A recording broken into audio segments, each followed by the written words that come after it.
ပင်လယ်လိပ်လေတွေရဲ့ဘဝဟာဘလောက်တောင်တနာဖို့ကောင်းလဲဆိုတာတင်သိပါသလား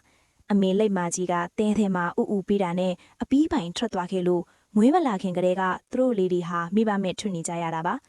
ဥကပေါက်လာတဲ့အခါမှာလဲတဲထဲကနေမထွက်နိုင်ပဲပြစ်တည်သွားတာတွေရှိသလိုကျန်တဲ့သူတွေကလည်းပင်လယ်စီရောက်ဖို့အားချင်းပြေးကြရပါတယ်လမ်းမှာကနန်းကြီးကန်းနဲ့ဇင်ယော်ရရဲ့အစာဖြစ်သွားကြတာမြောက်လွန်းလို့လိပ်အကောင်ပေါင်းထောင်ချီတဲ့ကတကောင်ပဲအရွယ်ရောက်တဲ့အထိအသက်ရှင်နိုင်လာပါ